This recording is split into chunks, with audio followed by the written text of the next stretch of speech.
بسم اللہ الرحمن الرحیم، السلام علیکم۔ اور بری خبر کے ساتھ ہم ولاگ کا آغاز کریں گے۔ دل نہیں چاہتا ایسی بات کرنے کا، مگر رمضان میں اگر آپ ایسے واقعے کی بات کریں کہ جس کی کڑیاں بہت پیچھے ماضی کے اندر بھی بہت تلخ واقعات کے ساتھ جڑی ہوتی ہیں، اور خاص طور پہ جب ہم پاکستان میں دہشت گردی کی بات کرتے ہیں، دہشت گردی کے واقعات کی بات کرتے ہیں، تو وہ صرف دہشت گردی کا واقعہ نہیں ہوتا، بلکہ اس کے اندر پاکستان کے بہت سارے معصوم لوگوں کا خون بہا ہوتا ہے۔ اس کے اندر بہت ساری شہادتیں ہوتی ہیں۔ لا انفورسمنٹ کے جوان جو ہیں وہ اپنی جان ہتھیلی پر رکھ کر وہاں پہ اول تو شہید بھی ہوتے ہیں، پھر اس کے بعد ریسکیو اینڈ ریلیف آپریشن میں بھی شامل ہوتے ہیں، کیونکہ یہ وہ وقت ہوتا ہے کہ اس کے اندر ماضی کی طرح، کیونکہ 2005 سے آنورڈز 4 سے آنورڈز میں نے پاکستان میں تمام تر ملٹری آپریشنز کور کیے ہیں، اور اس کے اندر 2007 لال مسجد کے بعد، لال مسجد آپریشن کے بعد جو واقعات شروع ہوئے، خاص طور پہ تحریک نفاذ شریعت محمدی جو سوات میں، جس کے ماسٹر مائنڈ ملا فضل اللہ اور ان کے سسر صوفی محمد صاحب تھے، ان لوگوں نے بعد میں جب ٹی ٹی پی کے اندر ظاہر اپنا ایک انضمام کیا، ٹی ٹی پی نے ایک یہ شروع کیا دھماکوں کی سیریز کے اندر کہ ٹوین بلاسٹ اسٹریٹجی انٹروڈیوس کروائی گئی تھی تب، اور یہ میرا خیال ہے غالباً 2009 آنورڈز، کیونکہ میں خود فیلڈ میں ہوتی تھی۔ پھر ایک وقت ایسا آیا کہ ہمارے آفیسز کی جانب سے SOP ایشو کیا گیا کہ کوئی بھی رپورٹر جہاں پر بلاسٹ ہوتا ہے وہاں پر فوری طور پر وہ پہنچنے کی کوشش نہیں کرے گا، کیونکہ دہشت گردوں نے یہ شروع کیا کہ پیپل منڈی بلاسٹ کے اندر بھی، اور اس کے بعد جب پشاور میں ISI بلڈنگ پر اٹیک ہوا تو اس کے بعد ایک اسٹریٹجی اپنائی گئی کہ جیسے ہی ریسکیو کی ٹیمز اور ہاسپٹلس کی ٹیمز اور ایمبولینسز اور میڈیا کے لوگ اکٹھے ہوں گے، پولیس کے لوگ، ظاہر ہے پولیس نے تو فوراً پہنچنا ہے اور لا انفورسمنٹ والوں نے پہنچنا ہے، تو اس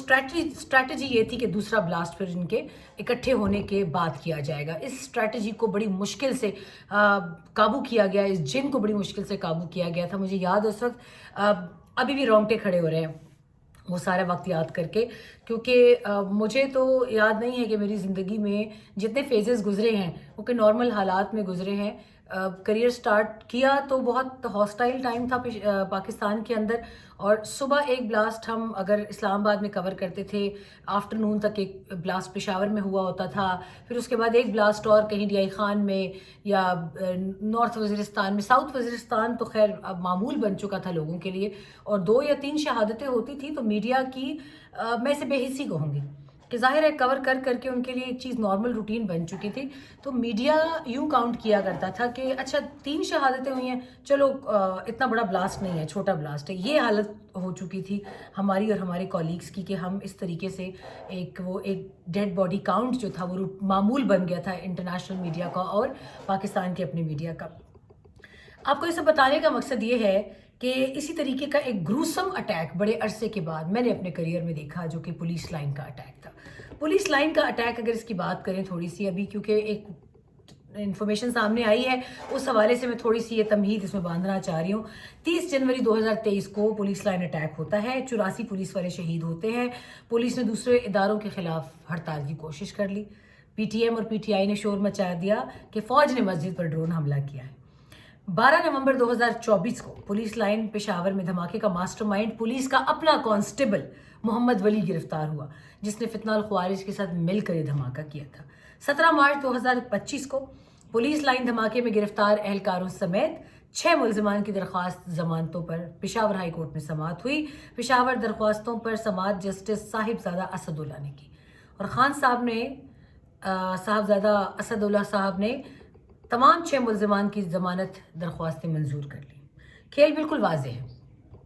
کون سی سیاسی جماعت فتنہ الخوارج کی مدد کر رہی ہے، یہاں کس کی حکومت ہے، لہٰذا خیبر پختونخوا میں فتنہ الخوارج کے بندوں کو سزا نہیں ہو سکتی، نہ ملٹری کورٹس بننے دیتے ہیں، نہ ہی کسی کو سزا ہونے دیتے ہیں، یہ دفاعی ماہرین کا کہنا ہے۔ اب اگر اس کی ڈیٹیل میں جائیں، پولیس لائن کے اس اٹیک کے بعد سے مسلسل ایک کوشش یہ ہوتی رہی کہ اس کے فیکٹس کو کسی طریقے سے توڑ مروڑ کر پیش کیا جائے۔ اس میں افغان انوالومنٹ کو سامنے نہیں آنے دیتے۔ افغان انوالومنٹ اس کے اندر یہ تھی کہ اس کے سہولت کار موجود تھے، انہوں نے مکمل طور پر تمام تر چیزیں پاکستان میں جن دہشت گردوں نے یہ کارروائی کی ان کے ساتھ وہ رابطے میں تھے، وائرلیس سیٹس کے اوپر، سیٹلائٹ فونز کے اوپر، ان سے لمحہ بلمحہ ہدایات لیتے رہے۔ افغانستان فیکٹر کیوں KP کے اندر ہائی لائٹ نہیں کیا جا رہا؟ KP کے لوگ بہت معصوم ہیں، مجھے اپنے پٹھانوں کا پتہ ہے۔ آپ ان سے پیار سے ان کو جہنم میں لے کے جائیں وہ جہنم میں چلے جائیں گے، زبردستی آپ ان کو جنت میں بھی نہیں لے کے جا سکتے۔ اس وقت صرف اور صرف یہ مسئلہ ہے،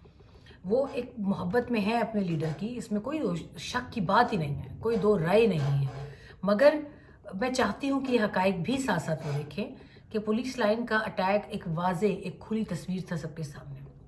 افغانستان کی انوالومنٹ تھی وہاں، افغانستان کے اندر وہ ساری فنڈنگ کس نے کی اس میں ہندوستانی ہاتھ بڑا کلیئر تھا، اور یہ وہ ٹائم فریم ہے کہ جس میں ہندوستانی انویسٹمنٹ جو تھی وہ افغانستان میں مکمل طور پر لائی جا چکی تھی۔ اجیت دوال کا دورہ ہو چکا تھا افغانستان کا، اور انہوں نے بڑا کلیئرلی کہا کہ وہ افغان جو گورنمنٹ ہے، پہلے تو وہ ماننے کو تیار نہیں تھے، اپنی ایمبیسی لپیٹ کر چلے گئے تھے افغانستان سے، ان کے جو جہاز جا رہے تھے انہوں نے کسی افغانی کو اپنے ساتھ وہ نہیں لے کر گئے، بلکہ میں نے دیکھا تھا ان کا جو ایک C-130 تھا یا C-17 گلوب ماسٹر تھا، آئی تھنک C-130 جہاز تھا ان کا، کارگو جہاز جو ہوتا ہے افغان کابل ایئرپورٹ پہ، ان کے اس جہاز کے سٹاف نے دھکے دے کے اور یوں ٹھڈے مار کے افغانیوں کو اپنے جہاز سے نیچے پھینکا، اور ان کے قریباً کوئی 72 یا 78 ٹوٹل جو انڈینز تھے ان کو لے کر وہ چلے گئے کابل سے۔ آج یہ حالات ہیں کہ وہ طالبان جو ان کو یہود اور ہنود کہتے تھے کہ ہندوؤں سے ہمارا قطعاً کوئی مرجر نہیں ہو سکتا، اور میں کہتی تھی کہ ایسی بات آپ مت کریں کیونکہ افغانستان کی سرزمین پر کوئی بھی حکمران ہو اس کا ہندوستان کی طرف پیسے کی وجہ سے جھکاؤ ہوتا ہے، لہٰذا آپ حقیقت سے انکار نہ کریں۔ ماضی میں بھی آپ لوگوں کے لوگ بھارت سے پیسہ لیتے رہے ہیں، آپ لیتے رہیں گے، اور اس میں آپ بھارت کو ذمہ دار کسی حد تک ٹھہرا سکتے ہیں، لیکن آپ اصل لوگوں کا بھی ذکر کریں، اگر وہ ان سے پراکسی فنڈنگ نہ لیں، وہ ان سے اسٹریٹجک فنڈنگ الائنمنٹ قبول نہ کریں، تو کیا وہ زبردستی ان کو کچھ دے سکتے ہیں؟ سوال ہی پیدا نہیں ہوتا۔ تو لہٰذا صرف بھارت کو الزام دینا یہاں پہ ٹھیک نہیں ہے، یہاں پر آپ افغان عبوری حکومت کا کردار دیکھیں کہ وہ دو طرفہ کھیل کھیل رہے ہیں، پاکستان کے ساتھ بھی اور دوسری طرف ہندوستان کے ساتھ بھی، اور وہ وقت دور نہیں ہے کہ جب بہت جلد انہوں نے انہی تمام تر پراکسیز کا رخ ہندوستان کی طرف کر دینا ہے۔ اگر وہ آج یہ کر سکتے ہیں وہ کچھ بھی کر سکتے ہیں، ان کا دین، ایمان، مذہب از نتھنگ ایلس بٹ پیسہ، اور وہ چل رہا ہے مسلسل۔ اچھا، ساتھ ہی ایک بڑی ڈیولپمنٹ ہوئی ہے افغان باشندوں کے لیے جو پاکستان میں ہے، کیونکہ مجھ سے کچھ لوگوں نے رابطہ کیا، کل بھی ہماری اس پہ بات ہوئی تھی، کچھ لوگوں نے کہا کہ کسی طریقے سے ہمیں یہاں پر سٹے ایکسٹینڈ کرا دے، مگر مصیبت یہ ہے کہ میں چاہے جتنا بھی چاہوں، میں ریاست کو اس چیز کے اوپر نہیں کہہ سکتی کہ آپ میرے جاننے والے کو پاکستان میں رہنے دیں اور باقیوں کو بھیج دیں۔ اب افغان سٹیزن کارڈ ہولڈرز کو جانا ہوگا واپس، اس میں نئی ڈیولپمنٹ یہ آئی ہے کہ ان کی گرفتاری کے لیے 29 پولیس ٹیمیں جو ہیں وہ تشکیل دے دی گئی ہیں، اور ان تمام تر ٹیموں سے ڈیلی پروگرس رپورٹ طلب ہوگی، اور یہ میں آپ کو بتا رہی ہوں راولپنڈی کا، اسلام آباد کا بھی اس کے اندر تقریباً ایک پلان ڈیوائس ہو چکا ہے۔ میرا خیال ہے کہ پاکستان بھر میں یہی کام ہوگا کہ ٹیمز کو ڈیوائس کر دیا گیا ہے، ان کو ٹاسک کیا گیا ڈیلی پروگرس رپورٹ دیں گے۔ ایس پی سیکیورٹی راولپنڈی نے تمام تھانوں کے جتنے بھی محترم افسران ہیں ان کو مراسلہ بھجوا دیا ہے۔ افغان مہاجرین کے کوائف کی تصدیق کے لیے تشکیل شدہ ٹیم ممبران کو کسی دوسری ڈیوٹی پر نہیں بھیجا جائے گا، یہ اس کے اندر حکم ہے۔ اور اے سی سی پی او آر ہولڈرز، یعنی اے سی سی کارڈ الگ ہے افغان سٹیزن کارڈ، اور پی او آر الگ ہے، یعنی پروف آف ریزیڈنس، یہ دونوں کارڈ ہولڈرز کو افغان باشندوں کو حراست ملے، مراسلہ یہ کہتا ہے۔ زیر حراست افغانیوں کے مکان دکان مالک سے شورٹی بانڈ لیں کہ افغان باشندے 31 مارچ سے قبل اب واپس اپنے وطن جائیں گے۔ غیر قانونی یا UNHCR ٹوکن کی مدت ختم ہونے والے افغان باشندوں کو واپس بھجوانے کے لیے ہولڈنگ سینٹر منتقل کیا جائے۔ یہ لفظ ایسا غلط ہے، it should not be holding centre, یہ پہلے بھی اس کے اوپر ہماری بڑی بحث ہوئی تھی دفتر خارجہ میں اور وزارت داخلہ میں۔ ہولڈنگ سینٹر ہم پاکستانی بلیو نہیں کرتے اس کے اندر، آنیسٹلی یہ فارمیٹ ایران میں ہے، سینٹرل ایشین ملکوں میں ہے، وہ اس کو کنسنٹریشن سینٹرز بھی کہتے ہیں، ہم نہیں کہتے۔ سو ہولڈنگ سینٹر ان کے مراسلے میں ہو سکتا ہے، بٹ میری نظر میں غلط لفظ ہے، فیسیلیٹیشن سینٹر اس کا ہو سکتا ہے، کیونکہ وہاں ان کو صحت کے لیے، کھانے کے لیے، ان کی جو بھی ضرورت ہو وہ پوری کی جائے جب تک یہ بارڈر کراس نہیں کر جاتے۔